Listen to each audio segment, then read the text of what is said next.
আর আমি টাকার জন্য বিদেশ গেলাম, কত বুক ভরা আনন্দ নিয়ে টাকার স্বর্ণ অলঙ্কার নিয়ে আসছি বাড়িতে, কিছুদিন সন্তান নিয়ে আনন্দ করব, আবার কপাল বুঝি খারাপ, আজকে আবার স্ত্রীও হারাইলাম, সন্তানও হারাইলাম। ও আবার যুবক বাবারা, আজকে তুমি এখানে বসে আছো, আগামীকালকে তুমি অসুস্থ হয়ে রোগী হয়ে যাইবা, আমার মাওলার কাছে কি জবাব দিবারে বাবা? কালকে তুমি কবরের লাশ হয়ে যাইতে পারো, বলা যায় না। ওরে বাবা, কালকে এখন গিয়া তুমি ঘুমাও না, সকালবেলা যদি বিছানায় গিয়া ঘুমাও, আল্লাহ না করুন যদি ঘুমের মধ্যে কত যুবকের মরণ হয়। মা যদি তোমারে ঘুম থেকে ডাক দিয়া দেখে তুমি আর ঘুম থেকে সজাগ হও না, মা একটা চিৎকার মারিয়া বলবে, তোরা কোথায়? আয় আয়, আমার বাবা দুনিয়াতে আর জিন্দা নাই, আমারে কি আম্মু বলিয়া ডাকবে? আমার বাবা দুনিয়া থেকে বিদায় হয়ে গেল। ওরে বাবায় দৌড়াইয়া যাবি ব্যবসা, আমার বাবায় দুনিয়া থেকে বিদায় হয়েছে, আপনি জানাজা না পড়াইয়া যাবেন না। ওরে তোমার বাবায় ডাকবে আর বলবে, কে আসো? বাজারে যাইয়া কাফনের কাপড় কিনিয়া লইয়া আসো। তোমার বাবায় কাঁদবে আর বলবে, একদল যাও কবর খনন করো, আর একদলকে বলবে যাও গরম পানি করো, চিরবিদায়ের গোসল করানোর খাট সাজাও। ওরে বাবা, তোমার গায়ের গেঞ্জিটা বেলেট দিয়া কেটে কেটে সবাই রাখবে। তোমার আমার আপন বন্ধুটা মোবাইল থেকে নাম্বার ডিলিট করে ফেলবে। ওরে গোসল করাইয়া সাদা কাপড়ের প্যাকেট বানাইয়া যখন জানাজার ময়দানে নিবে, মসজিদের খাটে তোমাকে আমাকে উঠাইয়া যখন লাশটা নিয়ে মসজিদের দিকে যায়, জানালা দিয়া মা ডাকবে আর বলবে, আমার বাবারে কই দাও, আমার বাবার চেহারাটা শেষবারের মতো একটু দেখাইয়া দাও, আমারে কে মা বলিয়া ডাকবে।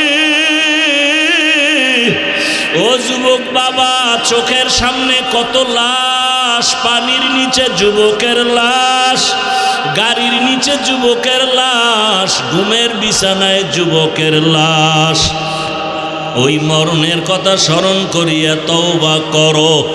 স্কুলে পড়ো, কলেজে পড়ো, চাকরি করো, ব্যবসা করো, তোমার মতো কত যুবক ব্যবসা করে নামাজ ছাড়ে না, বলো বাবা তুমি কেন পারো না?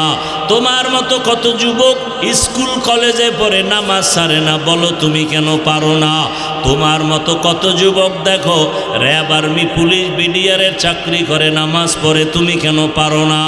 তোমার মতো কত যুবক রাস্তায় গাড়ি চালায়, নামাজ ছাড়ে না, বলো তুমি কেন পারো না? তোমার মতো কত যুবক সন্তান দেখো নদীর মধ্যে মাছ ধরে, নামাজ পড়ে, ময়দানে কৃষি কাজ করে, নামাজ পড়ে, তুমি কেন পারো না রে বাবা? তোমার মতো যুবক দেখো চাকরি করে, ব্যবসা করে, নামাজের সময় মসজিদে যায়, তুমি কেন পারবা না রে বাবা? কয়দিন আর বাঁচবা? হায়াতের গ্যারান্টি কত? ও পর্দার আড়ালের মা বোনেরা, আপনার মতো কত মা কত বোন এখনো আছে নামাজ পড়ে, স্বামীর মাল হেফাজত করে, মোবাইলে সময় নষ্ট করে না, বেপরদায় চলে না। আম্মা জানেরা, আপনারা কেন পারেন না? এখনো কি তৈরি হবেন না? মরণের আগে এখনো সময় আছে, তওবা করেন। আমার আল্লাহকে ডাইকা মনে মনে বলেন, হে আল্লাহ, জীবনে তো কত বেপরদায় আড্ডা দিলাম, মনে চাইছে দাড়ি রাখবো না, রাখি নাই, মনে বলছে বেপরদায় চলবো, চলেছি, মনে চাইছে দাড়ি রাখবো না, রাখি নাই, নামাজ পড়বো না, পড়ি নাই, মনে চাইছে পার্কে যাব, দৌড়ায় গেলাম, কত গুনাহ করে করে সারা রাত মোবাইলে কাটাইলাম। এখনো কি তওবার নিয়ত অন্তরে আসবে না রে যুবক? আল্লাহ যদি ওমরের মতো কপাল রাখে আর ওই নিয়ত নিয়ে বসো, মনে মনে আমার আল্লাহকে ডাক দাও, ও দয়ার মাওলা, মনে হয় এই মজলিসে আমার মতো গুনাহগার কেউ নাই। আমার গুনার কারণে চোখে পানি আসে না, দিলটা পাথরের মতো শক্ত হয়ে গেছে। তোমার ডানে বামে তাকায় দেখো কত যুবকের চোখে পানি। তোমার চোখে কেন পানি নাই? গুনার কারণে আমার আল্লাহ বেজার। তোমার উপরে কার জানি বরদোয়া লেগে গেছে। একটু আগে বলেছিলাম বাবা, ডাক্তার হও, ইঞ্জিনিয়ার হও, প্রফেসর হও, এমপি, মন্ত্রী, ওসি, ডিসি, এসপি হও, বেয়াদব হইও না। এর ব্যাখ্যা হলো 3 জায়গায় বেয়াদবি করবা না। প্রথম জায়গা মা বাবা, দ্বিতীয় জায়গা তোমার শিক্ষক, 3 নাম্বার জায়গা তোমার উলামায়ে কেরাম।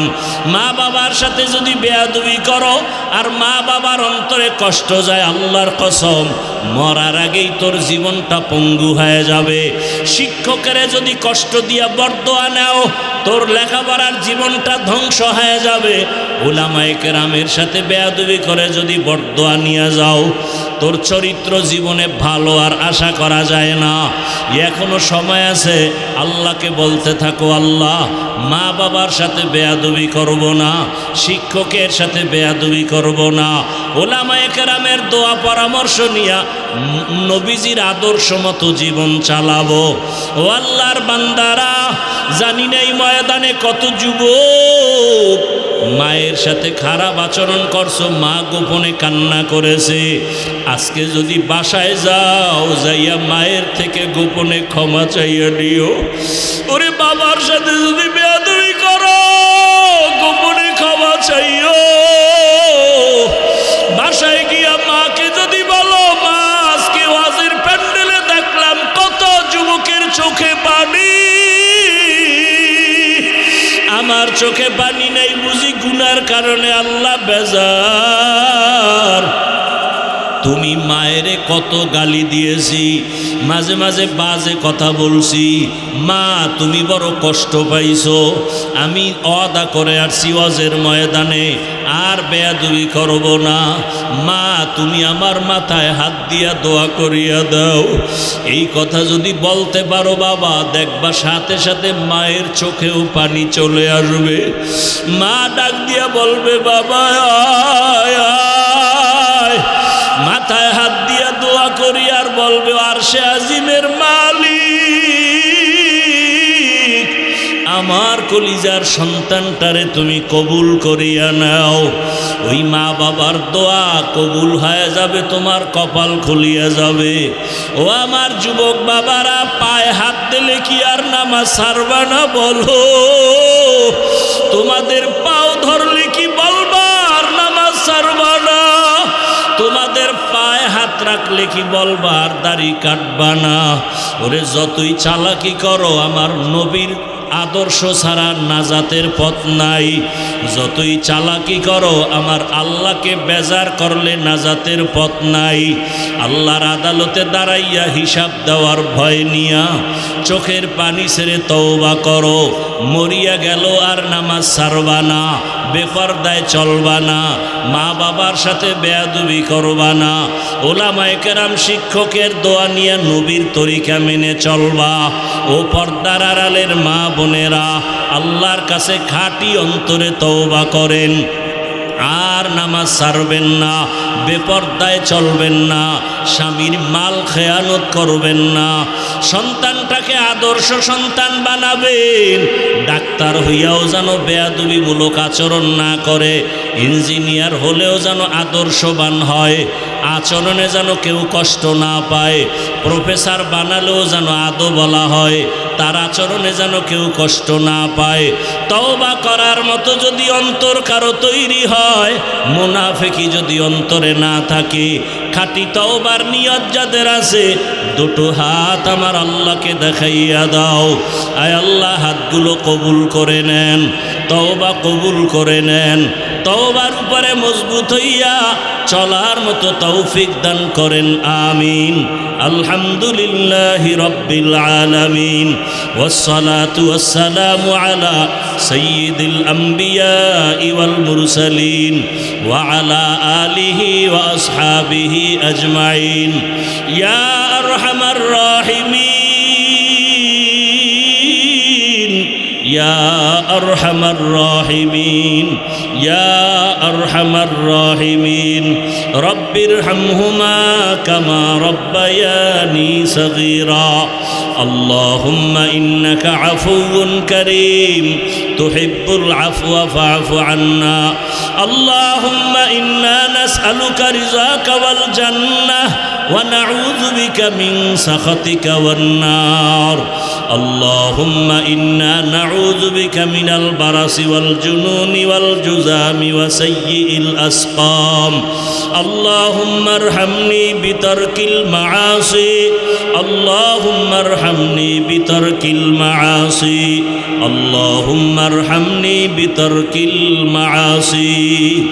আল্লাহুম্মা ইন্না নাসআলুকা ইলমান নাফিআ ওয়া রিজকান ওয়াসিআ ওয়া শিফাআম মিন কুল্লি দা। ও দয়ার মালিক, এই ময়দানে কুদরতের নজর দিয়ে দেখেন ওলামায়ে কেরাম, মুরব্বী, হাজী সাহেব, ব্যবসায়ী, চাকরিজীবী, যুবক, ছাত্র বাবারা, পর্দার আড়ালের মা বোনেরা, আপনার দরওয়াজায় হাজির হয়েছি। তওবার নিয়ত করেছি। গুনার কারণে জীবনটা বড় নাপাক। তওবা করেছি আর গুনাহ করব না রে আল্লাহ। মা বাবার সাথে বেয়াদবি করব না।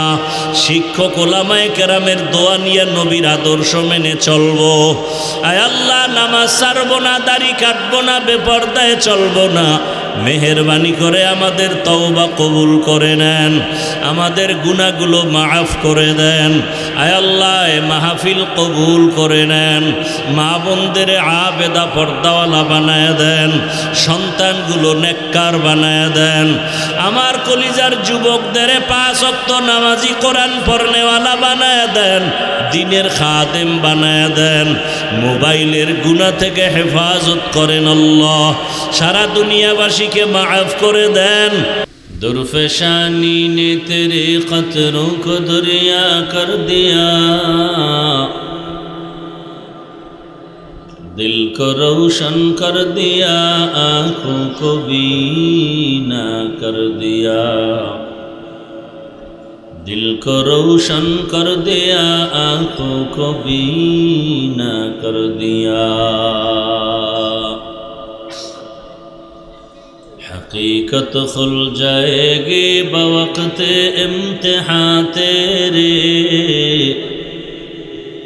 कि सुस्ती में या मेहनत में गुजारी जिंदगी तूने, कि सुस्ती में या मेहनत में गुजारी जिंदगी तूने।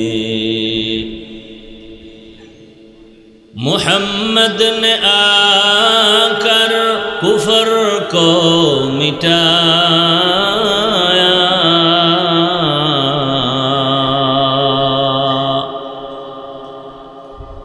मोहम्मद ने आकर कुफर को मिटाया, कुफर को मिटा कर सदाकत बताया, कुफर को मिटा कर सदाकत बताया।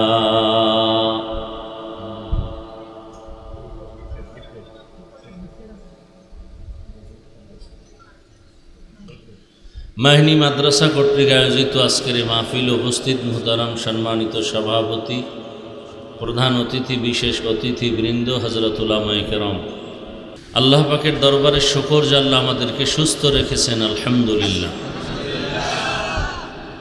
মানুষের জীবনের সবথেকে বড় এক অমূল্য সম্পদের নাম সুস্থতা। আপনারা অনেক কষ্ট করে বসে আছেন, আমার একটা অনুরোধ থাকবে, আমি আজকে আপনাদেরকে কিছু পরামর্শ দিতে আসছি। গুরুত্বপূর্ণ কিছু কথা বলবো, এগুলো খুব ধ্যানের সাথে শুনবেন। আর আমি যদি কোনো জিজ্ঞাসা করি কোনো কথা, সেই কথার শুধু জবাব দিবেন, আমি জিজ্ঞাসা না করলে শুধু চুপ করে শুনবেন। আপনার থেকে ইচ্ছা করে কোনো আওয়াজ দিবেন না, আমার অনুরোধ। এবং কোনো চিল্লাচিল্লি করবেন না, ভদ্র বাবার ভদ্র সন্তানের মতো জবাব দিবেন ঠান্ডা মেজাজে। এখানে কোনো কিলাকিলি নাই, ঝগড়া নাই, চিল্লাচিল্লির কিচ্ছু নেই। ঠান্ডা মাথায় বসেন, ঠান্ডা মাথায় কিছু কথা শুনেন। আল্লাহ আমাকে আপনাদের সকলকে তৌফিক দান করেন। জীবনের এক অমূল্য সম্পদের নাম সুস্থতা। আপনার টাকা পয়সা বাড়ি গাড়ি সব আছে, কিন্তু আপনি অসুস্থ। এই জীবনের কোনো মূল্য নাই। আপনাকে চাকরিতেও কেউ নিবে না, ব্যবসায়ও নিবে না, বরং ধুকে ধুকে মরে যাবেন। আর আপন লোকেরাও ঘৃণা করতে শুরু করবে আপনি অসুস্থ। তুমি ঠিক বললা কেন? আমি কি ব্যাঠিক বলছি? আমি বলতেছি চুপ, আমার কথা বলতে দাও, নাহলে আমি নেমে চলে যাই।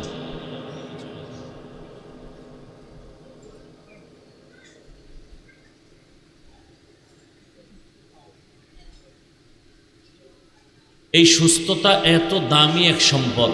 ভাই, মোবাইলের লাইটগুলো কি বন্ধ করা যায় না? আর মোবাইল নিয়ে আসছেন কেন ওয়াজের প্যান্ডেলে? কাম কি? কি এক বদ অভ্যাস হয়ে গেছে। আপনার যদি বয়ান রেকর্ড করতে মনে চায় বা শুনতে মনে চায়, মিডিয়াওয়ালারা করতেছে না, আপনার রেকর্ড তো নির্ভেজাল হবে না। আপনি ছবি তুলতেছেন, গুনাহের কাজ, তাও নিরেট ভালো উঠবে না। নিখুঁত কাজটা তো মিডিয়াওয়ালারা করতেছে, আপনি সকালে সেখান থেকে ডাউনলোড করে তো নিলে হয়। ভাবতেছেন খুব জ্ঞানী কাজ করতেছেন না, আর কিছু বললে খুব কষ্ট লাগে।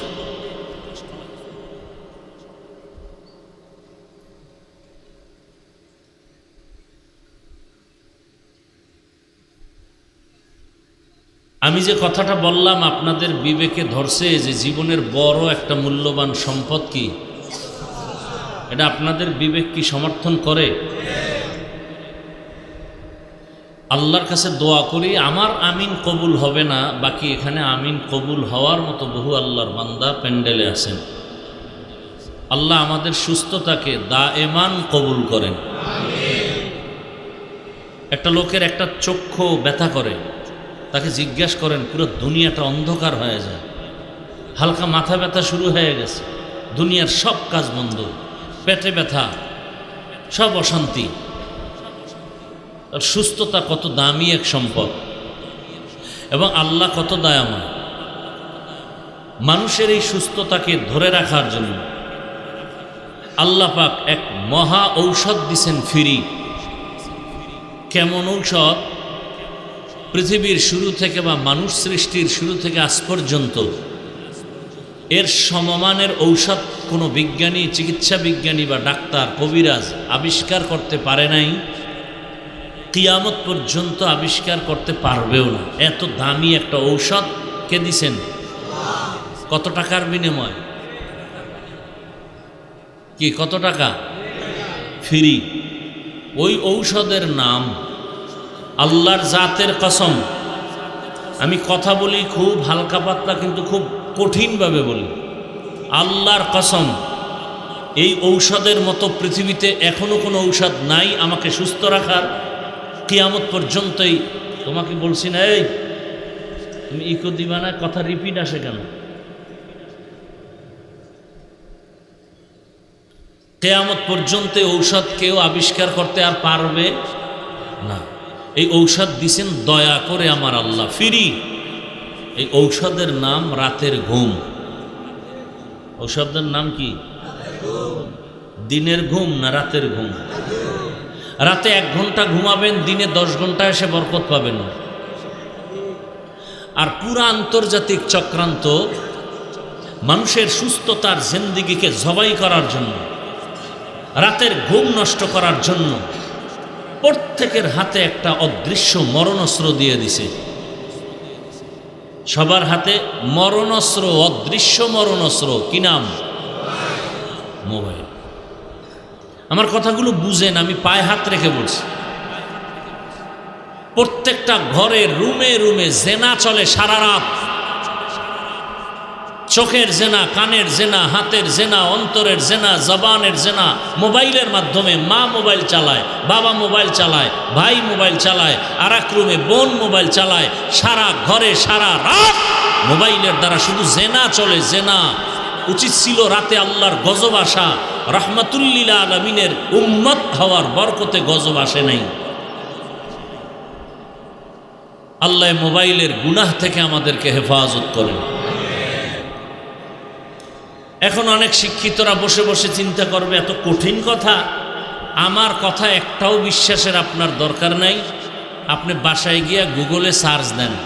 ও যুবক, জীবনে চালাকি বহু করছো, আমার কথাগুলো, আমি বোকা মানুষ, তোমরা তো হুজুরদের এমনি বোকা মনে করো, আমাদের মধ্যে কোনো জ্ঞান বুদ্ধি কিচ্ছু নাই। তো একটু খেয়াল করো, তোমার তো বুদ্ধি মানে সীমাহীন। তুমি শুধু বুদ্ধি লয়ে ঘুরো না, তুমি বুদ্ধিজীবী, বুদ্ধিজীবী। তোমার বুদ্ধির জিবি কত?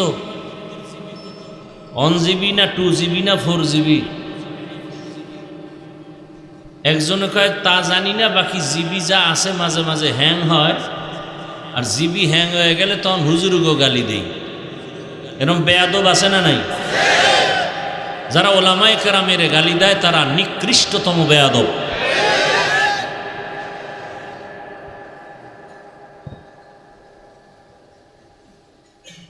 আল্লাহ হেদায়েত দান করুন।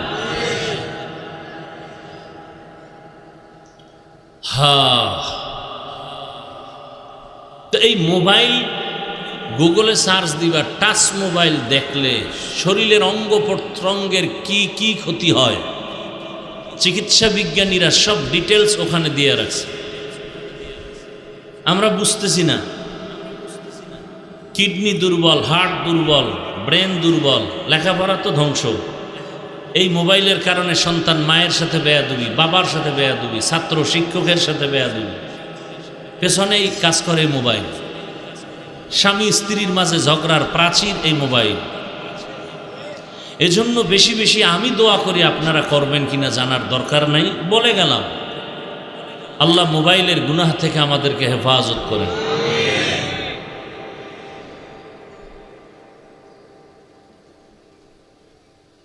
কেমন যেন মোবাইল আমাদেরকে বেয়াদব বানিয়ে দিতেছে। একটা যুবক ছেলে আইসা সালাম দিবে, মুসাফা করবে কিনা চিন্তা করবে, হুজুরের সাথে হাত বাড়াবো কিনা, না হুজুর কি মনে করেন। আর মোবাইলওয়ালা কি করে, কাদের উপরে হাত উঠাই এরপরে আসে ছবি তোলার জন্য। কত বড় বেয়াদবি এটা। মানুষের জীবনের অমূল্য এক আরেক সম্পদ, সম্মানের জন্য যেটা দরকার তার নাম আদব। আদব নাই, ওই মানুষটার কোনো মূল্য নেই। তো যে কথাটা বলতেছি, সুস্থতা, আল্লাহ আমাদেরকে দাঈমান কবুল করেন। আল্লাহ পাক হাজারো লাখো মানুষের মধ্য থেকে আমাদেরকে এখানে নিয়ে আসছেন। বহু মানুষ আসতে গিয়েও আসতে পারে নাই। আমাদেরকে যে আল্লাহ নিয়ে আসছেন, আল্লাহ পাক রব্বুল আলামিনের দরবারে আরেকবার শুকর আদায় করি, আলহামদুলিল্লাহ।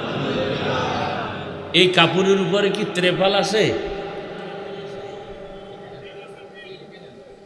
এই প্যান্ডেলে কাপড়ের উপরে কিছু আছে?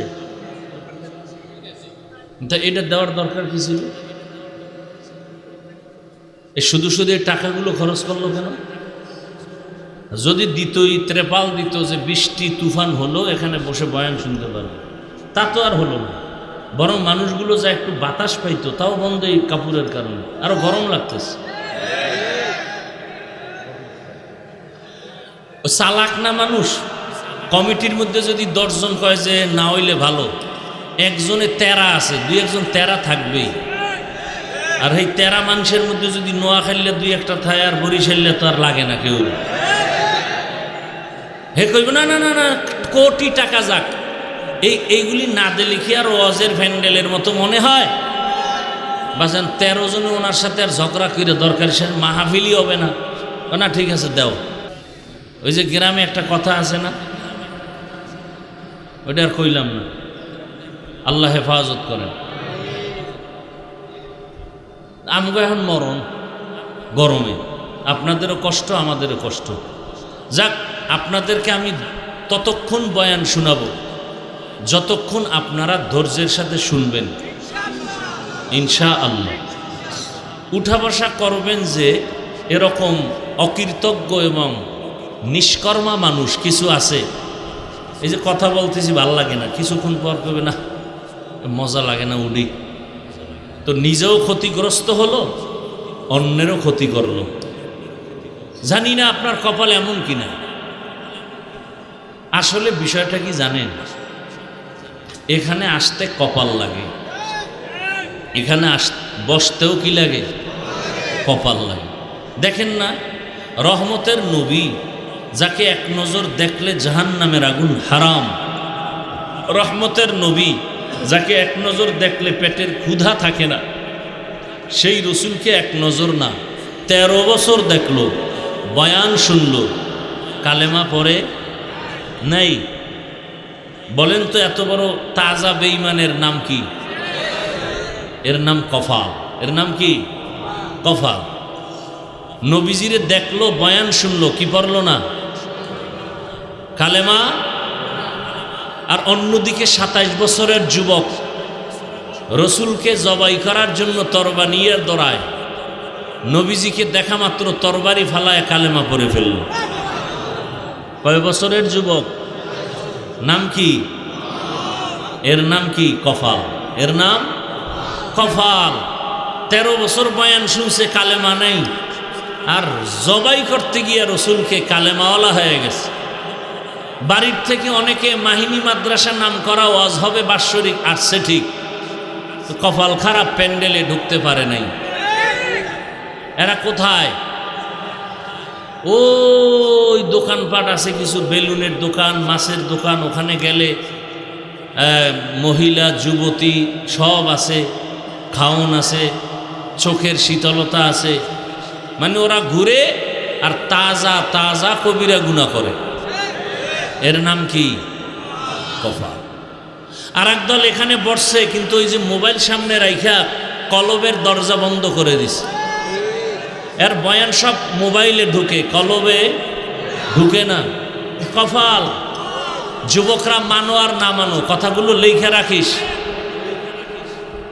মানার তো দায়িত্ব, যে বলতেছি না, আবু জাহাল রসুলের কাছে কালেমা পড়ে না, তো তুমি কে আর আমি কে? কত যুবকের ব্যবহার দেখলে মনে হয় রুমাল দিয়া জুতা মুছে দেই, আর কিছু যুবকের ব্যবহার দেখলে, চেহারা দেখলে দিল থেকে বরদোয়া চলে আসে। হাত উঠাইয়া বলা লাগে না, ওরে শেষ করো, তোমার আচরণে দিলে কষ্ট আসছে, এটাই তোমার জন্য কাল হয়ে যায়। এজন্য বলি বাবা, কারো থেকে দোয়া নিতে পারলে নাও, না পারলে চুপ থাও, কিন্তু বরদোয়া নিও না। অনুরোধ করে গেলাম। ওয়াজ সারা রাত শুনলে কি হবে, এই কথাগুলো মনে রাখো। পারলে দোয়া নাও, না পারলে চুপ থাকো, কিন্তু কি নিও না, বরদোয়া নিও না। পারলে কারো প্রশংসা করো, না পারলে চুপ থাকো, কারো বদনাম বলিও না।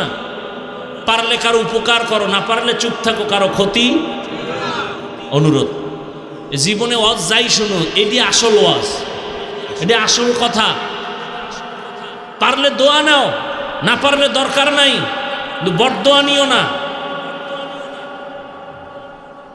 এতগুলো মানুষ, আমি প্রায় মাহফিলে বলি, এতগুলো মানুষ এ জায়গায় বসার জন্য, দুনিয়ার টাকাওয়ালারা যদি চাইতো তাহলে মানুষগুলোকে আসার জন্য ফ্রি গাড়ি দিতে হতো, বসার জন্য ভিআইপি চেয়ার, ফাঁকে ফাঁকে নাস্তা, এরপরে নিয়ন্ত্রণের জন্য কত পুলিশ, কত প্রশাসন। অথচ এই গরমে পৃথিবীর নিকৃষ্টতম বিছানা, কাদা বালুর মধ্যে এই মানুষগুলো পায়ে হেঁটে বা গাড়ি ভাড়া দিয়া নিজে আসছেন, খানার চিন্তা নাই, ঘুমের চিন্তা নাই। এতগুলো মানুষের নিয়ন্ত্রণ করার জন্য একজন পুলিশ নাই, প্রশাসন নাই। এটা কিভাবে সম্ভব? আমার রসুলের আদর্শের কারণে সম্ভব। কিন্তু কপাল খারাপ, সে রসুলকে চিনল না। যদি চিনতি তাহলে আমার রসুলের আদর্শ জবাই করতে কেমন? নামাজ নাই, রোজা নাই, দাড়ি নাই, টুপি নাই, সেই লোক যদি আমারে গালি দেয়, হুজুরেরে গালি দেয়, টুপিওয়ালারে গালি দেয়, নামাজি ব্যক্তিরে গালি দেয়, খায় সুদ, সে মনে করে নিজে পবিত্র আর সব খারাপ। অথচ আল্লাহ বলেন, এই বেঈমান, পৃথিবীতে আমি আল্লাহর দুশ্মন আছে, এর মধ্যে বড় দুশ্মন দুই দল। কেমন বড়? যে আমি আল্লাহ নিজে ওর সাথে যুদ্ধ করতে রেডি। এবার বুঝেন যে কত খারাপ ওরা আল্লাহর দরবারে, যে আল্লাহ নিজে ওদের সাথে যুদ্ধ করবেন। এক দলের কথা আছে কোরআনে, আর এক দলের কথা আছে বুখারী শরীফে। কোরআনে বর্ণিত দলের নাম যারা সুদের সাথে জড়িত এরা, আর বুখারী শরীফের মধ্যে যাদের নাম আছে এরা হলো ওলি আউলিয়া যারা মানে না তারা। আল্লাহ বলেন, যারা ওলি আউলিয়া মানো না, আমি আল্লাহ তোদের সাথে যুদ্ধ করব।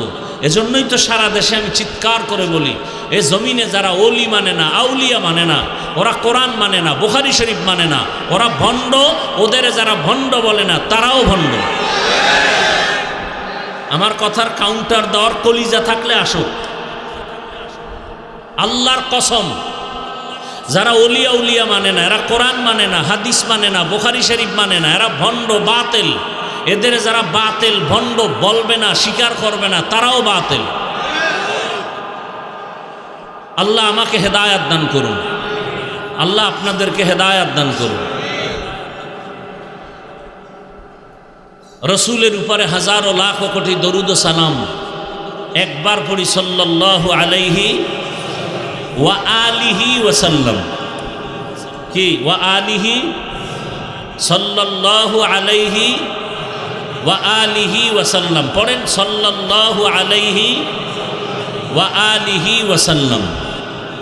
জীবনে মানুষ বড় হতে চায়, লাভ চায়। এই দুনিয়া এবং আখেরাতে বড় হওয়ার তাবিজের নাম দরুদ শরীফ। বলে গেলাম, পারলে আমল করেন, না পারলে নাই। বলার দায়িত্ব আমার, মানবেন কিনা সে দায়িত্ব আপনার। হেদায়েতের মালিক আমি না, একমাত্র কে? রসুলের হাতেও আল্লাহ হেদায়েতের চাবি দেন নাই। ইন্নাকা লা তাহদি মান আহবাবতা ওয়ালাকিন্নাল্লাহা ইয়াহদি মান ইয়াশা। নবী, আপনি কাউকে ভালোবাসলেই সে কালেমা পড়বে, বিষয়টা এমন না। আমি চাইলে হবে, আপনি চাইলে হবে না। আমি আল্লাহ যদি চাই হবে, আপনি চাইলে। এ কারণে আবু জাহাল কালেমা পড়ে নাই, 13 বছর দেখলো, বয়ান শুনলো। আর ওমরের মতো গোলাম আপনাকে জবাই করতে আসিয়া কালেমাওয়ালা হয়ে গেল।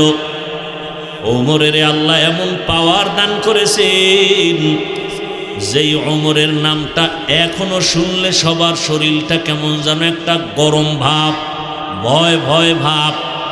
ওমরের নাম শুনলে এখনো ভয় লাগে। ওমর নাম বড় ভয়ঙ্কর। সমাজে যাদের নাম ওমরে ফারুক, তারা কেমন যেন একটু গরম ভাবের হয়। যাদের নাম আবু বকর, তাদের কেমন যেন একটু নরম নরম ভাব, ঠিক নেই?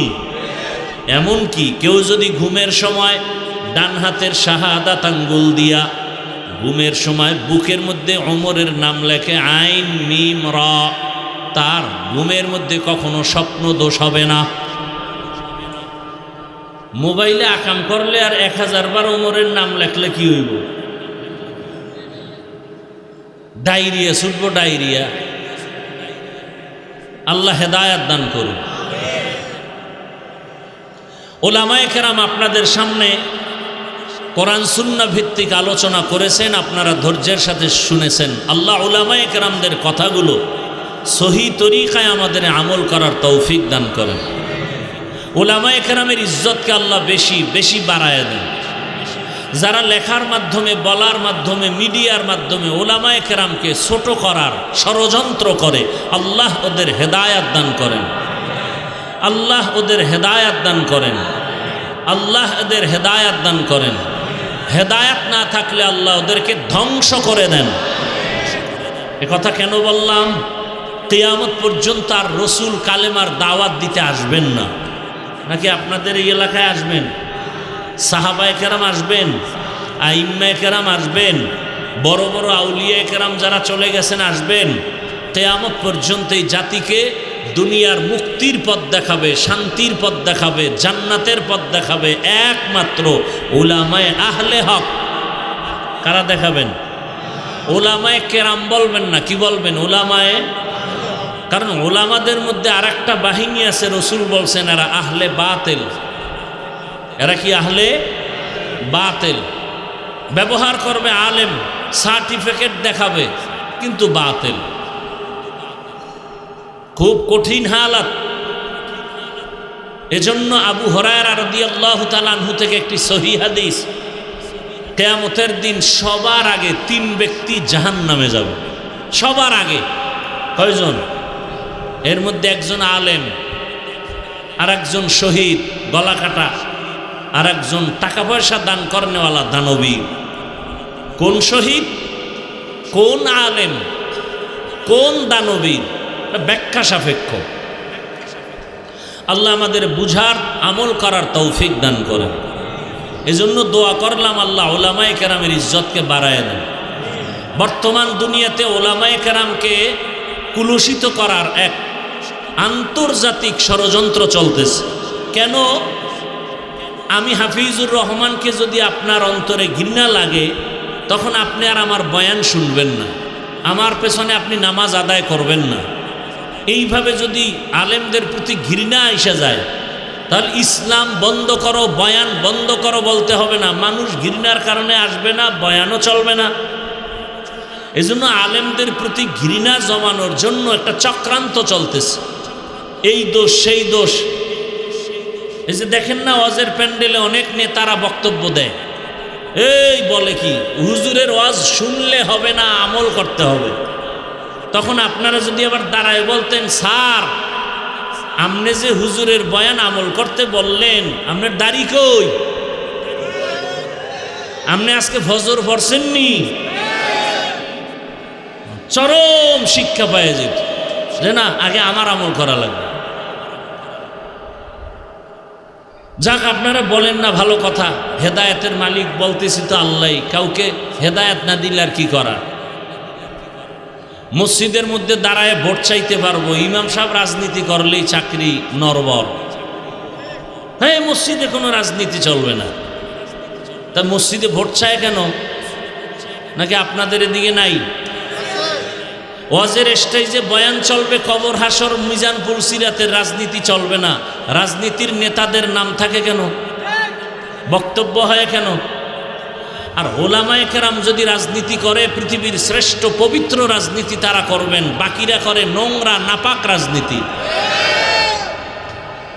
লালমাই বলে আসছি, ভালো করে শিখে রাখো, কথাগুলো রেখে রাখো। আর যুবকদের কাছে আমার একটা দাবি, ভালোবাসার দাবি।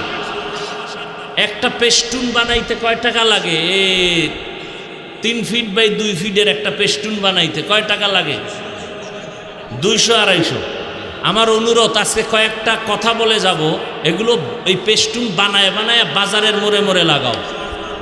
1 নাম্বার, পৃথিবীতে রাজনীতি মানি ইসলামের রাজনীতি। ইসলাম ছাড়া রাজনীতি মানি দুর্নীতি। আসতে বলো কেন? আমি যদি মিথ্যা বলি, অযৌক্তিক বলি, দ্বারা সূর্যের সাথে আলো যেমন এভাবে লাগানো, সূর্য থেকে আলাদা যেমন আলো করা যায় না, ইসলামের সাথে রাজনীতি এভাবে লাগানো। সূর্য থেকে আলো ভিন্ন হয়ে গেলে যেমন সূর্য থাকে না, রাজনীতির থেকে ইসলাম আলাদা হয়ে গেলে রাজনীতি থাকে না, দুর্নীতি হয়ে যায়। ফুলের সাথে ঘ্রাণটা যেমন লাগানো, ফুলের সাথে ইসলাম রাজনীতি একসাথে লাগানো। ফুলের ঘ্রাণ না থাকলে যেমন ফুল মূল্যহীন, রাজনীতির মাঝে কোরআন হাদিস না থাকলে রাজনীতি মূল্যহীন। আল্লাহর কসম করে বলছি, কিয়ামতের আগ মুহূর্ত পর্যন্ত ইসলামের রাজনীতি ছাড়া এই জমিনে কোনোদিন কেউ শান্তি দিতে পারবে না, পারবে না, পারবে না। এজন্য সবাই ইসলাম চায়, কিন্তু ক্ষমতায় চায় না। কয় ভাই আপনার দাওয়াত, কা আলহামদুলিল্লাহ, কা আপনার বাড়ি, কা নাউজুবিল্লাহ। ইসলাম শান্তির ধর্ম সবাই কয়, মানে না কেন? কয় ইসলাম মানলে দুর্নীতি চলবে না, চাঁদাবাজি চলবে না, ধান্দাবাজি চলবে না। আর ঘরের মহিলারা কি কয় জানেননি? কয় হুজুর গো, যত টাকা পয়সা সম্মান সব দিব, ভোট দেওয়া যাবে না, কারণ এরা আইলে আমাকে আত্মুজা পরাইব, পাও মুজা লাগাই দিব না, এরকম আটকা থাকা যাবে না। ইসলামটারে আগুন বানায় দিস। অথচ পৃথিবীতে একমাত্র সহজ ধর্ম, সহজ নীতি ইসলাম। শান্তি ইসলাম ছাড়া কোথাও নাই। এটা ব্যানারে লিখবা, পেস্টুনে লিখবা। ইসলাম রাজনীতি সূর্যের আলোর মতো লাগানো। আলোহীন সূর্য মূল্য নাই, ঘ্রাণহীন ফুল মূল্য নাই। আল্লাহর কোরআন ইসলাম ছাড়া রাজনীতি মূল্যহীন। মানুষ শুধু মরবে ধুকে ধুকে। দেখেন না, ইসলাম নাই বিদায় আপন বাবা তার আপন মেয়েকে হোটেলে ঢুকাইয়া বলে, আজকের রাতের জন্য তুমি আমার কাছে স্ত্রীর মতো। এটা কি ইন্ডিয়ার খবর? সোনার বাংলার তাজা খবর? তোমার খবর নেই। আল্লাহ হেদায়েত দান করুন। আমি যে আয়াত এবং হাদিস পড়ছি তরজমাটা বলে আপনাদেরকে কিছু ব্যাখ্যা শোনায় চলে যাব। অত্যন্ত গুরুত্বপূর্ণ তথ্যবহুল আলোচনা করতেছিলেন আপনাদের এই অঞ্চলের গৌরব, বাংলাদেশের কোটি হাজারো কোটি মুসলমানের কলিজার টুকরা মুফতি শামসুদ্দোহা আশরাফি সাহেব দামাত বারাকাতুহুম। আমি আপনাদের একটা কথা জিজ্ঞাসা করি, মানুষের জীবনে কিয়ামত পর্যন্ত যত সমস্যা হতে পারে সব সমাধান কি আল্লাহর কোরআন বা ইসলামে আছে? তাল মিলেন না, বুঝে শুনে বলেন। কতটুকু আছে? আংশিক না পরিপূর্ণ? তবে একটা দিকের সমাধান ইসলাম বা কোরআনে নাই, সেটা হলো রাষ্ট্রীয় বিষয়। রাষ্ট্র চালানোর ক্ষেত্রে এ বিষয়ে কোনো সমাধান ইসলাম বা কোরআনে নাই। তা কেন বলেন ইসলামে রাজনীতি নাই? ভালো করে মনে রাখেন, একজনে নামাজ পড়ে না আর একজন নামাজ পছন্দ করে না, দুইজন সমান। যুবক নামাজ পড়ো না কেন? কয় হুজুর নামাজ দরকার, চেষ্টা করি, পারি না, মাঝে মাঝে পড়ি, দোয়া করেন, আরও চেষ্টা করব। সে নামাজ পড়ে না, বাহ্যিক দৃষ্টিতে কিন্তু মুমিন। আর একজনকে বললাম, এই যুবক ভাই নামাজ পড়েন না কেন? না পড়লে অসুবিধা কি? বেঈমান। যে নামাজ পড়ে না মুমিন, যে নামাজ পছন্দ করে না বেঈমান। যে দাড়ি রাখে না মুমিন, যে দাড়ি পছন্দ করে না বেঈমান। যে পর্দা করে না মুমিন, যে পর্দার বিধানকে পছন্দ করে না বেঈমান। যে ইসলামের রাজনীতি করে না মুমিন, কিন্তু ইসলামের রাজনীতির বিরোধিতা করে বেঈমান। এখন যদি কেউ ইসলামে রাজনীতি নাই, তার মানে হলো ইসলাম কোরআন সব দিক থেকে কমপ্লিট, রাষ্ট্রের ব্যাপারে কোরআন শরীফ দুর্বল। খুব হিসাব করে কথা বললেন, আল্লাহ হেদায়াত দান করুন। আচ্ছা, গোটা দুনিয়া সুলাইমান নবী চালান নাই? গোটা রাষ্ট্র চালান নাই দুনিয়া? বাদশা জুলকারনাইন চালান নাই? এ কথা কি আমার আব্বাজানের না কোরআনে আছে? সত্য কথা, সহজ কথা বলেন, আছে না নাই? আমার রসুল মদিনার রাষ্ট্র চালান নাই? তাহলে কেন বলেন রাষ্ট্র চালানো যাবে না? এ জমিনে যদি কোরআনওয়ালা রাষ্ট্র পরিচালনা করে, কিছু হোক বা না হোক জুলুম হবে না, দুর্নীতি হবে না। আল্লাহ বুঝার তৌফিক দান করেন। আরো জোরে বলেন আল্লাহুম্মা আমিন। একজনের চোখে কালো চশমা, আয়না কি কালো, প্যান্ডেলে ঢুকেই বলে বাতি কালো কেন? এসব মানুষের বলবে এরা কালো কেন? তো যার চোখ ভালো বলবে সমস্যা তো এখানে না, তোমার চোখে, চিকিৎসা করো। কোরআন ভালো, ইসলাম ভালো, তাবলিগ ভালো, দেওবন্দি ভালো, ওলামায়ে কেরাম ভালো, যারা পছন্দ করে না এদের অন্তর খারাপ, চিকিৎসা করা দরকার। যে আয়াত আমি পড়েছি, আল্লাহ পাক বলেন, ওয়া আম্মা মান খাফা মাকাম রাব্বিহি ওয়া নাহান নাফসা আনিল হাওয়া ফাইন্নাল জান্নাতা হিয়াল মাওয়া। হাসরের ময়দানে আমার দরবারে দাঁড়াতে হবে, পালাবার কোনো সুযোগ নাই। হে রাসূল, উম্মতের জানায় দেন, আমার আদালতে দাঁড়াইয়া হিসাব দেওয়ার ভয়ে দুনিয়ার জমিনে জিন্দা অবস্থায় যারা নিজেদের গুনাহ থেকে বাঁচায় রাখবে, আমি আল্লাহ ওয়াদা করলাম বিনা হিসাবে সে জান্নাতি। রহমতের নবী বলেন, ও দুনিয়ার উম্মতের দল, ইত্তাকিল মাহারিম তাকুন আবাদান নাস, তোমরা অবৈধ নিষিদ্ধ হারাম থেকে নিজেরে বাঁচাও। আল্লাহর মহব্বতে মানুষের কাছে তোমার মর্যাদা বেড়ে যাবে, আল্লাহও তোমার মর্যাদা বাড়ায় দিবেন। আমরা সম্মান চাই ঠিক, কিন্তু কোন পথে গেলে সম্মান থাকবে সে চিন্তা করি না। রহমতের নবী সুন্দর ইসলাম নিয়া মক্কা নগরীতে এমন সময় আসছেন যেই সময় মক্কার মানুষ ছিল চূড়ান্ত চরিত্রহীন, খারাপ। নারী আর পুরুষ উলঙ্গ হইয়া বাইতুল্লাহর মতো ঘর, এরা নারী আর পুরুষ একসাথে উলঙ্গভাবে তাওয়াফ করে। কত খারাপ মক্কার মানুষ। কন্যা হলেই তারা কষ্ট পায়, কন্যা সন্তান আসা মাত্র অনেক বাবা তার নিজের কন্যাকে গলা টিপে মেরে ফেলে। কত খারাপ ওই মক্কার মানুষ। রহমতের নবী আদর্শ যখন পাইল, মক্কার এই খারাপ মানুষগুলো রসুলের আদর্শ গ্রহণ করিয়া এতটা দামি হয়ে গেছেন, আল্লাহ জিব্রাইলকে পাঠায় বলে, যাও লিস্টি দিয়ে দিলাম, এর মধ্যে যাদের নাম আছে রসুল যেন ঘোষণা করে দেন এই লিস্টির মানুষগুলো বিনা হিসাবে জান্নাতি।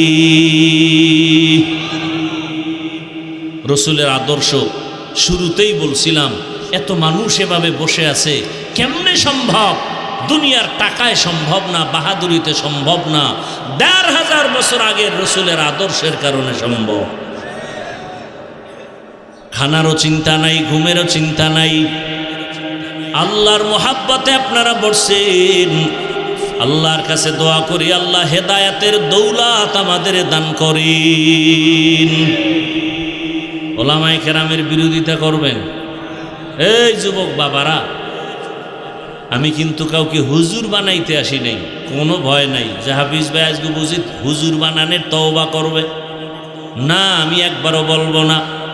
আমি এখন কোনো ওয়াজে বলি না তাবলিগে যাও, আমার ওয়াজে কখনো বলি না কওমি মাদ্রাসায় যাও, আমার মতো টুপি লাগাও, আমার মতো দাড়িওয়ালা হও, আমার মতো পীরের কাছে গিয়া মুরিদ হয়ে যাও, একবারও বলি নাই, আজও বলবো না।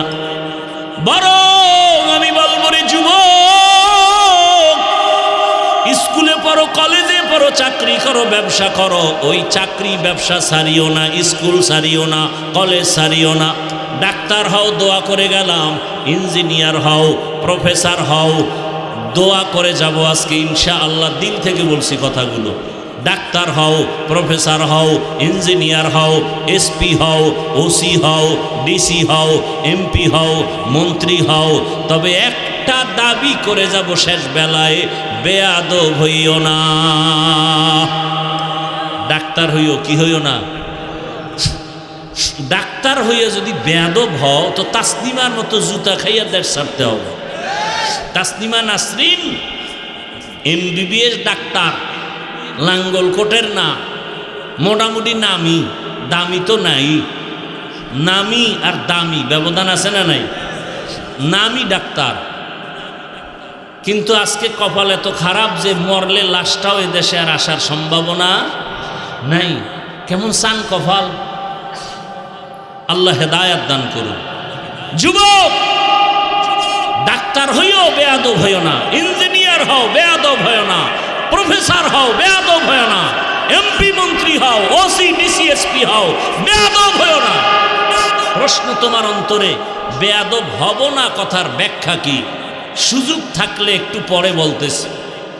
আপনারা বয়ান শেষ করতে বললে বলেন, আমি মোনাজাত দিয়ে চলে যাই। আমি গিয়ে আবার সাহারি খেতে হবে। আল্লাহ, উঠা বসা করেন কেন? এই ব্যারাম কেন? আপনার কপালে এত ভালো কেন যে নিজে বয়ান শুনেন না, কাউকে শুনতেও দেন না? আপনার জীবনটা কি এভাবেই যাবে মানুষের ক্ষতি করতে করতে? নবীজি বলেন, দুনিয়াতে ভালো মানুষকে জানো? খায়রুন নাস মান ইয়ানফাউন নাস। দুনিয়াতে সব থেকে ভালো মানুষ ওই ব্যক্তি যার দ্বারা অন্যের কোনো ক্ষতি হয় না, উপকার হয়। কি হয়? আমার হাতের দ্বারা কারো ক্ষতি হবে না, চোখের চাহনিতে ক্ষতি হবে না, জবানের কথায় কারো ক্ষতি হবে না, সে ভালো মানুষ। আপনি ভালো মানুষ কি? নিজের তো মহাপণ্ডিত ভাইবা বসে আছেন, অথচ সন্তানের সাথে কেমন আচরণ করেন, স্ত্রীর সাথে কেমন করেন, ভাই হইয়া ভাইয়ের সাথে আচরণ কেমন করেন, শিক্ষক হইয়া ছাত্রের সাথে আচরণ কেমন করেন, আমি বক্তা হইয়া শ্রোতাদের সাথে আচরণ কেমন করি, আমি ইমাম হয়ে মুসল্লিদের সাথে আচরণটা কেমন করি। মাই ইয়ানফাউন নাস, হাতের দ্বারা, চোখের চাহনির দ্বারা, জবানের দ্বারা কারো ক্ষতি হবে না। আপনার ওঠা বসার ব্যারাম থাকলে ভিতরে বসলেন কেন? আপনি বাইরে বসতেন, ফাঁকে গিয়া বিড়িও টানতে পারতেন, আবার এসে বয়ান শুনতে পারতেন, ভিতরে ঢুকে ডিস্টার্ব করেন কেন? এমন সান কপাল আপনার কেন? কার অভিশাপ লাগছে আপনার কপালে? ভালো মানুষ তো এমন কারো ক্ষতি করতে পারে না, অবশ্যই কারো অভিশাপ লাগলে ওর কপালটা পুড়ে যায়। বয়ানের শুরু থেকেই কপাল পোড়া আর ভালোর বয়ান শুরু করছে আবু জাহিল আর ওমরের কথা বইলা। জানি না এই ময়দানে কার কপাল ভালো আর কার কপাল আবু জাহালের মতো খারাপ, যে হাজারো বয়ান শুনবে মোনাজাত না দিয়ে ভাগবে। আর ওমরের কপালওয়ালারা চিন্তা করবে জীবনে গুনাহ তো কম করি নাই, হাতের গুনাহ, চোখের গুনাহ, জবানের গুনাহ, অন্তরের গুনাহ। আমার ব্যবহারে আমার মা কষ্ট পায়, মা কষ্ট পায় আমার ব্যবহারে, আমার বাপ আমার উপরে বেজার, আমার শিক্ষক আমার উপরে বেজার, আমার আচরণ এত খারাপ যে আমার উপরে আলেমরা অখুশি, আমার উপরে গ্রামের মানুষ অখুশি, আমার বন্ধু অন্তরে কষ্ট, আমি এত খারাপ। এই চিন্তা করে বলবে না আর খারাপ হতে চাই না, খারাপ থাকতে চাই না, এখান থেকে আজকে তওবা করে এরপরে বিদায় হব। ওমরওয়ালা কপাল। আল্লাহ সবাইকে হেদায়াত দান করুন। দুনিয়ার সব অপরাধ করবে, এতে দোষ নাই, আমি বলি কেন আমার দোষ? ওই যে মসজিদের জন্য সবাইরে দোয়া করে গেলাম, সবাই মাদ্রাসায় টাকা দিয়েন, মসজিদে টাকা দিয়েন, পরে শুনি কমিটির লোক উঠাইয়া খাইয়া টাকা পয়সা তুষ বানায় ফেলাইছে। এলাকার মানুষ গরম, কমিটির এই মাদ্রাসার দোষ নাই, হুজুরগো দোষ নাই, মসজিদের কমিটিরও দোষ নাই, দোয়া করছে কে? আরে ধর মামলা কর। বাস, হুজুরের দোষ, দোয়া করলো কেন? দোয়া করলেও বিপদ, কঠিন বিপদ। আল্লাহ হেদায়াত দান করুন। দেখেন না মসজিদে গিয়া ইমাম সাহেবরে কয় আব্বার জন্য একটু টাটকা দোয়া দিয়েন। তো ইমাম সাহেব জুমার নামাজের পরে দোয়া করতে গিয়া হের বাবার নামের সাথে আরো 4 জনের নাম কইছে। এর মেজাজ মোনাজাতের ভিতরেই খারাপ হয়ে গেছে, যে দোয়া পাইবে আল্লাহ, আমার আব্বা এককভাবে 4 ভাগ করে লাইল। মনে মনে একটা আশা ছিল 1000 টাকা হাদিয়া দিবে, হাদিয়াও ভাগ করে লাইছে রাগে। মোনাজাতটা শেষ হওয়ার পরে মনে তো আর খুশি নাই, বাবার দোয়া ভাগ হয়ে গেছে 4 দিকে। 200 টাকা 1000 টাকা না দিয়া 200 দিয়া ইমাম সাহেবের এভাবে দিয়া কয় নেন হুজুর, এরমই কইরেন। এরম কিছু মূর্খ সমাজে আছে না নাই? আবার একজনের মাথা গরম, কিও কয় হুজুরের দোয়া করছে ভালো, মাশাআল্লাহ, আমার আব্বার নাম যে কইল না, এখন আল্লাহ যদি ভুলে অন্যদিকে দোয়াটা ফাটায় দেয়। এরম মূর্খ সমাজে আছে না নাই? দেখেন না জানাজার নামাজে দাঁড়াইলে হুজুর বাংলা নিয়ত কন, আছে না নাই? রসুল কি বাংলা নিয়ত শিখাই গেছে? আপনি এই ফাইজলামি চালাকি কই পাইলেন? হুজুর বাংলা নিয়ত কন, কিসের নিয়ত? আপনি তো ঘর থেকে আসছেন জানাজা পড়ার জন্য, জুমা পড়তে তো আর আসেন নাই, তো নিয়ত তো অন্তরে রেডি হয়ে গেছে, এরপর আবার বাংলা কিসের আর ইংরেজি কিসের? মানে আলেমুল আমাদেরকে মোটামুটি এক কথা এটাকে রিমান্ডে রাখতে হবে। দেখেন না এই জমিনে ওলামা একরামের মতো জাতির বন্ধু আপন কেউ নাই, বাকি সব চান্দাবাজ আর ধান্দাবাজ। একমাত্র এই জাতির কলিজার বন্ধু ওলামা একরাম। প্রমাণ করোনা ভুলে গেছেন, কথা বলেন না কেন? বাবার করোনা হয়ে গেল, বাবার শিক্ষিত 2 কুলাঙ্গার ছেলে ট্রিপল মাস্ক লাগায় বসে আছে, বাবার কাছে যায় না, করোনা মরণের ভয়। এলাকার লোকের টাকা দিয়া বলে বাবার লাশটা রাস্তায় ফেলে দাও। এলাকার লোক টাকা নিয়া রাস্তায় লাশ ফেলে দিল। কুলাঙ্গার শিক্ষিত 2 সন্তান জানালা লক করে দিল, তাকাইলো না, বাবার লাশ কুকুর খেলো না, জানাজা হলো। ইতিহাস ভুলে যাইও না রে যুবক। ওই সময় আমার দেশের টুপিওয়ালা উলামায়ে কেরাম করোনার শত শত লাশ নিজেদের কাঁধে নিলেন, গোসল করালেন, কাফন পরায়া জানাজা পরালেন, কবরে রাখলেন। একজন হুজুরেও করোনায় মরে নাই। আর একটা তাজা দলিল দেই, আপনার তো মানবেন না জানি, তারপর আপনাদের দিয়ে স্বীকার করাই। যারা সরকারি চাকরি করে, বেসরকারি চাকরি করে, প্রতিদিন ডিউটি কত ঘন্টা? সত্য কথাটা বলতেও কষ্ট লাগে। মাসে বেতন নিম্নে কত? নিম্নে 20,000। টেবিলের নিচে আরো কত মুক্তার দানা তো আছেই, আছে না নাই? না হয় রাতারাতি কলা গাছ হয় কেমনে? 10 তলা বিল্ডিং এর মালিক হারাম টাকা দিয়া গরিবের উপরে জুলুম করে বিল্ডিং বানাইছো। এই কারণে বিল্ডিং এ ঘুমানোর কপাল নাই। হালাল টাকার বিল্ডিং কেউ দখল করতে পারে না। যেমনি তুফানে বাড়ি উঠছে, ওই তুফানে ভাঙছে। রাতারাতি আসছে, রাতারাতি নাই। ওই বিল্ডিং এর দাম কি যে বিল্ডিং থুয়ে জঙ্গলে ঘুমাতে হয়? ওই ব্যাংকে টাকা রেখে লাভ কি যে ব্যাংকের টাকা জীবনে আমিও খাইতে আর মুনা আর আমার বংশের কেউ পারবে না। এর সেই রিক্সা চালায় খাওয়া ভালো। আল্লাহ হেদায়াত দান করেন। তাহলে সরকারি বেসরকারি ডিউটি 8 ঘন্টা, বেতন 20,000, নিম্নে আরো কত কিছু। সত্য কথা বলেন, আপনাদের এলাকার মসজিদের ইমাম সাহেবের ডিউটি কয় ঘন্টা? কোন কোন ইমাম সাহেবদের ডিউটি কয় ঘন্টা? বেতন কত? এই যে মুখে কন, একটু ভয় লাগে না? পৃথিবীতে এর থেকে জুলুম আর কি হতে পারে? 24টা ঘন্টা ইমাম সাহেব ডিউটি করে, বেতন 5,000, তাও বাকি 6 মাস। সভাপতি কত দেয়? কয় 50, নাইলে 100। সেক্রেটারি তো সভাপতির থেকেও ধনী, সে কত দেয়? কয় সভাপতির থেকে 20 টাকা কম, নাইলে বেদবি হবে। আর পরে ইমাম সাহেবরে যে রাখে, রিমান্ডের মতো রাখে। জোহরের নামাজ ইমাম নাই, রিক্সা ড্রাইভার কয় ইমাম সাহেব গেছিলেন কই? ইমাম সাহেব কয় কে তুমি? আমার এত বড় সার্চ করলা, আমি রিক্সা চালাই, তো এত বড় ডিমান্ড কেন তোমার? কয় 5 টাকা বেতন দেই, সেই পাওয়া। এরকম বেয়াদব আছে না নাই? এরপরেও কিন্তু কোন আলেম কোনদিন কারো দিকে তাকায় না, বাঁকা নজরে বরদোয়া করে না, বরং কলিজা বলে দোয়া করে, হে মালিক এলাকায় শান্তি দাও, কবরওয়ালাদের জান্নাত বানাও, ব্যবসায় বরকত দাও, অসুস্থ রুগীরে সুস্থ বানাও। এরপরও যারা আলেম ওলামারে পছন্দ করে না, ওকে আমার আল্লাহও পছন্দ করে না।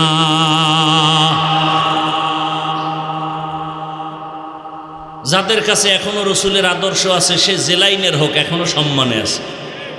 আর যার কাছে রসুলের আদর্শ নাই, ওই বান্দার সম্মানও নাই, ইমানও নাই। বুঝে ভালো, সবাই বুঝে, মানে না কেন? বিপদ, মনের মতো চলতে পারবে না। এরে নবীর আশিক, চেয়ারম্যানের চেয়ারের মেয়াদ শেষ, এমপি সাহেবের চেয়ারের মেয়াদ শেষ, কিন্তু আমরা যে চেয়ারে বসছি কোরআনের বরকতে, রসুলের আদর্শের বরকতে, এই চেয়ারের মেয়াদই নাই, আবার শেষ কিসের? আছে কোনো টেনশন? আমাগো করোনা গেছে, কোনো টেনশন নাই। ডেঙ্গু চলছে, কোনো টেনশন নাই। আওয়ামী লীগ নাই, টেনশন নাই। বিএমপি নাই, কোনো টেনশন নাই। টাকা নাই, কোনো টেনশন নাই। আমার ইমামতি থাক না থাক, টেনশন নাই। উম্মতে যেন বিপদে না থাকে, সেই চিন্তায় আলেম দিশাহারা। নিজের বাড়ি ঘর মেয়ে ছেলের চিন্তা করে না, উম্মতের চিন্তা করে করে মানুষের পেছনে আলেম ওলামারা দৌড়ায়। আল্লাহর জাতের কসম, ওলামায়ে কেরাম এই জাতিকে যা দিছে দুনিয়াতে কেউ দিতে পারে নাই। যদি বলেন হ্যাঁ হাফিজ ভাই অন্যেরাও দিছে, আমি তার জবাবে বলবো 5 টাকা দিছে, 15 টাকা আদায় করে নিছে, আপনার খবর নাই। স্বার্থ ছাড়া কেউ নাই, নিঃস্বার্থ জাতির কলিজার বন্ধু শুধু ওলামায়ে কেরাম। আল্লাহ বুঝার তৌফিক দান করেন। এত ঠিক ঠিক কইতেছে, সব ঠিক, কিন্তু ভোটের আগের রাত্রে টাকার বস্তা খাইয়া টাইট হয়ে যাবে, ঠিক নি? এও বলে ঠিক, সব ঠিক। হ্যাঁ, বড় কঠিন হালাত। দেখেন না, এখন সবাই কয় আরে বাংলাদেশের ইতিহাসে একটা সুযোগ আইছে, এই সুযোগে যদি আল্লাহ আল্লাহ করে একটু ভালো রাস্তা খুলে দেয়। কিন্তু কোটি কোটি কোটি টাকা বরাদ্দ করে ব্যয় করা হচ্ছে বাংলাদেশের আলেম যেন এক জায়গায় আসতে না পারে। কোটি কোটি টাকা ব্যয় করা হচ্ছে আলেমকে আলাদা রাখার জন্য, কোটি কোটি টাকা ব্যয় করা হচ্ছে। আমি সেদিন এক মাহফিলে বলেছি, যাদের নিয়ে টেনশন করেছিলাম যে এরা এক হবে কিনা, আলহামদুলিল্লাহ আজকে তারা এক জায়গায়। আর যাদের নিয়ে এখনো টেনশন করি নাই, তাদের নিয়ে এখন টেনশন বেড়ে গেছে, এখন দোয়াও বাড়াইয়া দিতে হইতেছে। এরপরও কাম হয় কিনা আল্লাহই ভালো জানে। বাংলাদেশ মুসলমানের দেশ, মাদ্রাসার অভাব নাই, আলেমের অভাব নাই, মসজিদের অভাব নাই, তাবলীগের অভাব নাই, পীর মুরিদির অভাব নাই। এরপরও এত ঝামেলা কেন? একমাত্র কারণ আমাদের উলামায়ে কেরামের অনৈক্য। আর এই দোষ আমনেগো অর্ধেক, আলেমরা যে এক হয় নাই। আপনাদের দোষ কত? 50%। কেন? যারা আমার ভক্ত এরা আমারে ফেসবুকে লিখতে লিখতে একেবারে আরশে আজিমে উড়ায়, আর আমার লাইনের বাইরে যারা এগো সিজ্জিনের তলে নিয়ে যায়। আছে না নাই? আলেমের ব্যাপারে আপনাদের কোনো মন্তব্য করা জায়েজ নাই। আলেম যদি কিছু ভুল করে, উলামায়ে কেরাম যারা মুকুট রাহবার আকাবির এরা সমাধান করবে। আপনি কি? ইমাম সাহেব ভুল করলে আপনি নামাজে নাই, চায়ের দোকানে বয়ে মাইকের আওয়াজ শুনছেন ইমামের আলহামদুর মধ্যে ভুল, আপনি জানালা দিয়ে যদি খান ইমাম সাহেব ঠিক করে পড়েন, আর একজনকে কিও তুমি কি করলা? লোকমা দিলাম। এটা লোকমা না বেয়াদবি? বেয়াদবি। উলামায়ে কেরাম যদি ভুল করে আপনার বিরোধিতা করার, কোনো মন্তব্য করার কোনো অধিকার নাই। আপনি যদি কোন লোকমা দিয়েছি, চরম বেয়াদবি আপনার। ঊর্ধ্বতন উলামায়ে কেরাম এটার সমাধান নেবেন, সমাধান করবেন। এই জন্য কেউ কারো পক্ষ বিপক্ষ এটা না কইরা এমন কাজ করেন যে উলামায়ে কেরাম এক হয়। এই যে আমার বয়ান শুনছেন, আর একজন আলেম আইলে বলবেন হাফিজ সাহেব উলামায়ে কেরামের অনেক সুনাম বলে গেছে, ওই আলেম আমার উপরে কি আস্থা বাড়বে না কমবে? আর আপনি যদি কোন হুজুর কঠিন সাইজ করে গেছে আপনাকে গোষ্ঠী শুদ্ধা, এই অবস্থা, তাই ভালো মনে করছিলাম, এত খারাপ। এই যে একটা খারাপ ধারণা আপনি ঢুকাই দিলেন ভক্ত হইয়া, এমনটা কইরেন না। উলামায়ে কেরাম ছাড়া দুনিয়াতেও শান্তি নাই, আখেরাতেও মুক্তি নেই। ও চাপাবাজি করেন যাই করেন, কথা বাস্তব এগুলোই। আপনি মানেন আর না মানেন, তো মান ইয়া না মান, মাই তেরা মেহমান। তুমি মানো আর না মানো সেটা তোমার বিষয়। বলে গেলাম, কথাগুলো মনে রাখবেন। وَأَمَّا مَنْ خَافَ مَقَامَ رَبِّهِ وَنَهَى النَّفْسَ عَنِ الْهَوَى فَإِنَّ الْجَنَّةَ هِيَ الْمَأْوَى।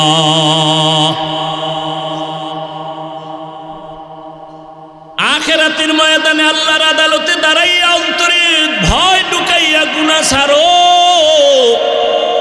জীবনে গুনাহ কম করো না রে যুবক বাবা। আজকে আমি তোমারে অনুরোধ করে বলছি, আজ তুমি দুনিয়ার লাইনে সব জ্ঞান অর্জন করেছো, কিন্তু নামাজটা ঠিক মতো তুমি পড়তে পারো না রে বাবা। আজকে তুমি স্কুলে পড়ো, কলেজে পড়ো, তোমার সাথে আমার কোনো বিরোধ নাই। ঢাকা কলেজে গিয়া দেখো, বহু ছেলেরা কলেজে ক্লাস করে, মাথায় পাগড়ি, বড় জামা, বড় দাড়ি, মনে হয় বড় মসজিদের খতিব, অথচ আরবি পড়তে পারে না। এটা কেমন করে সম্ভব? উলামায়ে কেরামের নেক সোহবতে সম্ভব। এই দেশে DC, SP, OC, RAB, army, police, BDR 5 ওয়াক্ত নামাজি নাই, তাহলে আমি খারাপ বলবো কেন তাদেরকে? কয়েকদিন আগে এক আর্মির একটা যুবক ছেলে এসে দোয়া চায়, আর বলে হুজুর আর্মির চাকরি ছেড়ে দিলাম। আমি বললাম কেন? এই সময় তো আর্মির বড় মূল্য বাংলাদেশে। ছাড়লা কেন? বলে আমাকে বারবার বলে দাড়ি ফালাও, দাড়ি কাটো। শেষ পর্যায়ে আমি বলছি স্যার আমি চাকরি ছেড়ে দিতে রাজি, দাড়ি ছাড়তে রাজি নাই। চাকরি ছেড়ে দিলাম। এখন বললাম কি দোয়া চাও? যুবক ছেলে বলে হুজুর একটা দোয়া করবেন, আল্লাহ হালালভাবে রিজিকের যেন ব্যবস্থা করে দেয়। ও আমার যুবক, যতই বাহাদুরি করো চোখের সামনে তোমাদের এই নোয়াখালীর ঘটনা ভুলিয়া গেছো। আমি বাইতুল্লাহর সফরে, আমি তো ফেসবুক চালাই না রে বাবা। ওই সেদিন এক জায়গায় গেছি, বড় এক জায়গায় ঢাকার শহরে গিয়া ঢুকার পরে কয় হুজুর আমরা আপনার ভক্ত। ভালো, দেখা হয় না, দূরের থেকে শুনছি। এখন ওই এক জায়গায় বসি চুপচাপ, কারণ হেই লোক আর আমি আর কেউ নেই। তা আমি বসে বসে পানির একটা বোতল নিয়ে পানি পান করি। কয় হুজুর কোনো মাইন্ড করবেন না, একটা কথা বলি। আমি কি? আপনার ফেসবুক আইডিটা যদি আমাকে বলতেন তা আমি একটু অ্যাড হয়ে যাইতাম। আমি বললাম আমি জীবনে আমি ফেসবুক চালাই না। ও কপালে হাত দিয়ে কয় হুজুর কি বলেন? ফেসবুক ছাড়া এই দুনিয়াতে চলা এটা সম্ভব? আমি বললাম আমার মোবাইলে ইউটিউব নাই, আমি ডিলিট করে ফেলেছি। কারণ মাঝে মাঝে দুই একটা ওয়াজ দেখতে গেলে দেখা যায় মেয়েদের অ্যাড আসে, বাদ দিয়ে দিলাম। হুজুর এটা কেমন কথা? ফেসবুক ছাড়া কি এই দুনিয়ায় চলা যায়নি? আমি দেখি, আমি বললাম তুমি তো মিডিয়া ছাড়া চলতে পারো না, তুমি তো ফেসবুক ছাড়া চলতে পারো না। দেখি আমার মাওলা আমারে কেমনে চালায়। সবাই ছবি তোলার জন্য পাগল, আর আমি একা খালি বিরোধিতাই করতেছি। এত বক্তারা বয়ান করে, কেউ মোবাইলের বিরুদ্ধে বলে না। আর আমি এত বলি কেন? আমি মাঝে মাঝে বলি আসলে আমি মানুষ হতে পারি নাই। যদি মানুষ হইতে পারতাম তো আপনাদের সাথে কেন তাল মিলাইতে পারি না? আমি কেন বলি না আমার ছবিটা সুন্দর করে উঠাও? বরং আমার ছবি যারা তুলতে দাঁড়ায় আমি ওদিকে নজর না দিয়া বাঁকা দিকে তাকাই আর জিব্বা ঠোঁট নাড়ায় শুধু আস্তাগফিরুল্লাহ পড়ি। কারণ দুনিয়ার সব ওলামায়ে কেরাম একমত, সরকারের প্রয়োজন ছাড়া, শরীয়তের ওজর ছাড়া যে কোনো কারণে এমনেই ছবি তোলা কবিরা গুনাহ হারাম। কত মানুষ তুলে, আপনারে ধমক দেই, যারে ধমক দিতে পারি না তারে কি করবো? আরে আমার লাইনের হুজুর গই তো ফিরাইতে পারি না। বাথরুম থেকে বের হইয়াও দেখি মোবাইলের ক্যামেরা রেডি। কি আরো কয় ছবি তুলি। আমি কিন্তু ভিতরে আইলি না কেন?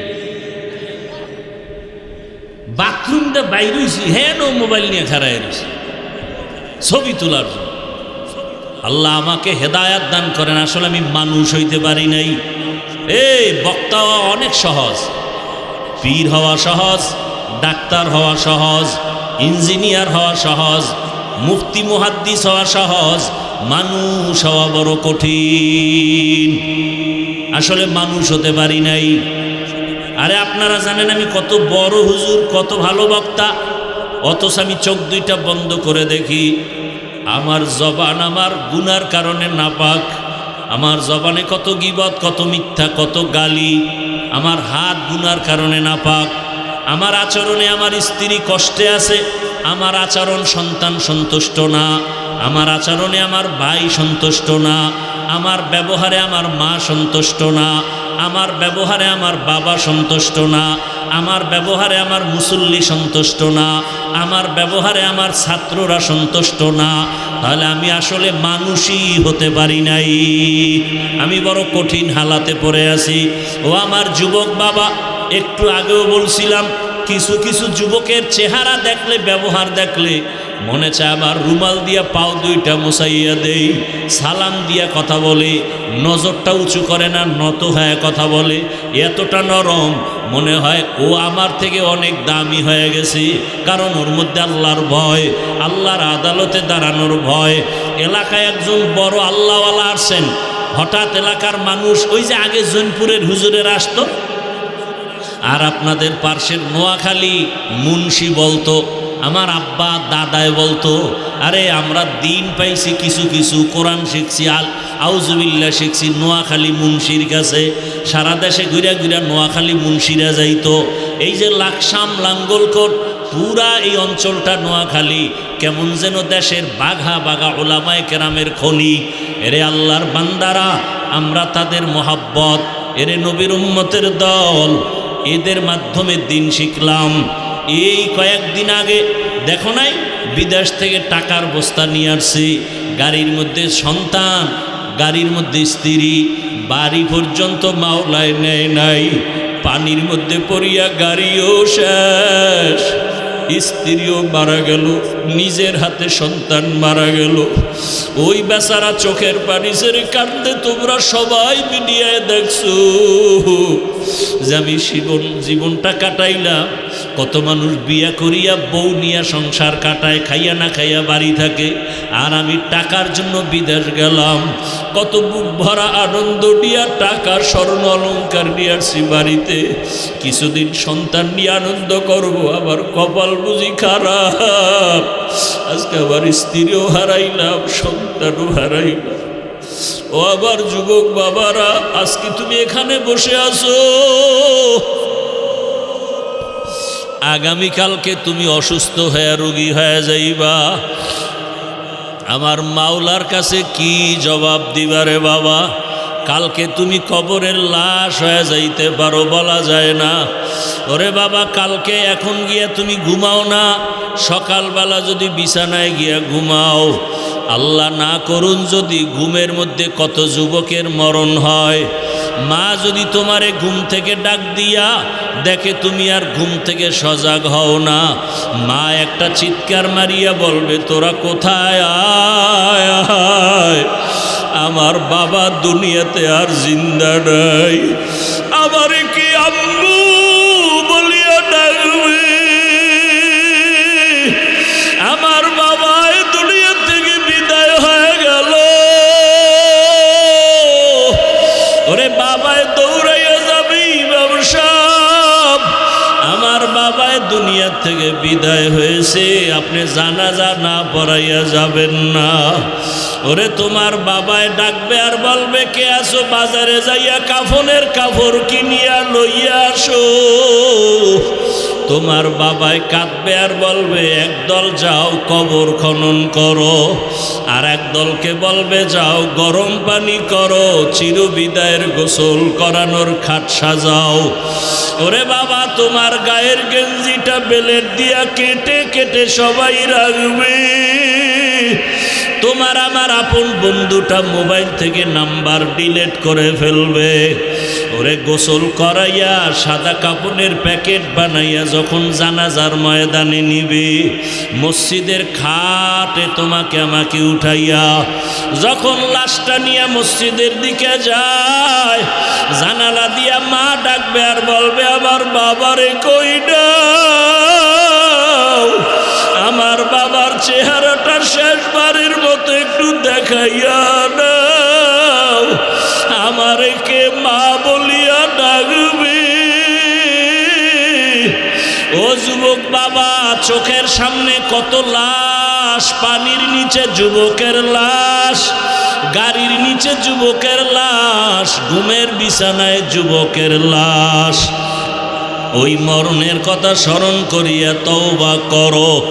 স্কুলে পড়ো, কলেজে পড়ো, চাকরি করো, ব্যবসা করো, তোমার মতো কত যুবক ব্যবসা করে নামাজ ছাড়ে না, বলো বাবা তুমি কেন পারো না? তোমার মতো কত যুবক স্কুল কলেজে পড়ে নামাজ ছাড়ে না, বলো তুমি কেন পারো না? তোমার মতো কত যুবক দেখো র্যাব, আর্মি, পুলিশ, বিডিআরের চাকরি করে, নামাজ পড়ে, তুমি কেন পারো না? তোমার মতো কত যুবক রাস্তায় গাড়ি চালায়, নামাজ ছাড়ে না, বলো তুমি কেন পারো না? তোমার মতো কত যুবক সন্তান দেখো নদীর মধ্যে মাছ ধরে, নামাজ পড়ে, ময়দানে কৃষি কাজ করে, নামাজ পড়ে, তুমি কেন পারো না রে বাবা? তোমার মতো যুবক দেখো চাকরি করে, ব্যবসা করে, নামাজের সময় মসজিদে যায়, তুমি তুমি কেন পারবা না রে বাবা? কয়দিন আর বাঁচবা? হায়াতের গ্যারান্টি কত? ও পর্দার আড়ালের মা বোনেরা, আপনার মতো কত মা কত বোন এখনো আছে নামাজ পড়ে স্বামীর মাল হেফাজত করে, মোবাইলে সময় নষ্ট করে না, বেপরদায় চলে না। আম্মা জানের আপনারা কেন পারেন না? এখনো কি তৈরি হবেন না? মরণের আগে এখনো সময় আছে, তওবা করেন। আমার আল্লাহকে ডাইকা মনে মনে বলেন, হে আল্লাহ, জীবনে তো কত বেপরদায় আড্ডা দিলাম, মনে চাইছে দাড়ি রাখবো না রাখি নাই, মনে বলছে বেপরদায় চলবো চলেছি, মনে চাইছে দাড়ি রাখবো না রাখি নাই, নামাজ পড়বো না পড়ি নাই, মনে চাইছে পার্কে যাব দৌড়ায় গেলাম, কত গুনাহ করে করে সারা রাত মোবাইলে কাটাইলাম। এখনো কি তওবার নিয়ত অন্তরে আসবে না রে যুবক?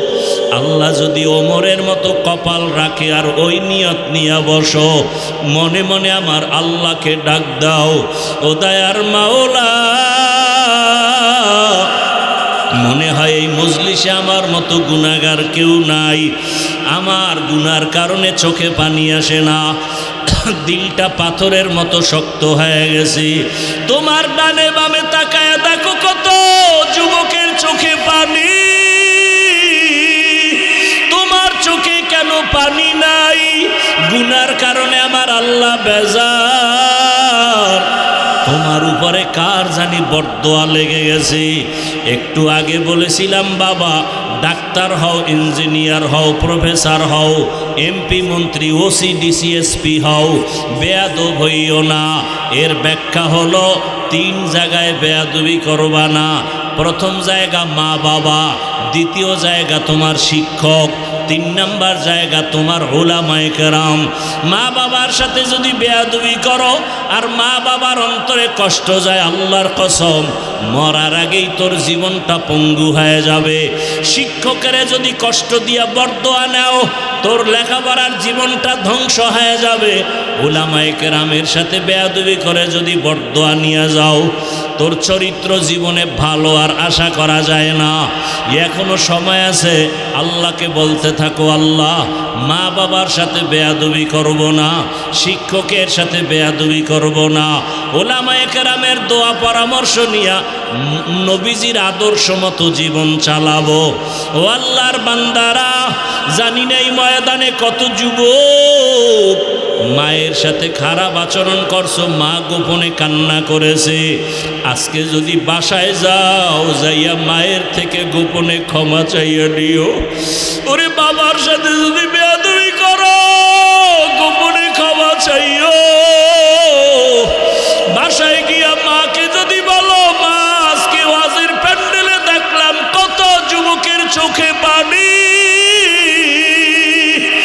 আমার চোখে পানি নাই বুঝি গুনার কারণে আল্লাহ বেজার।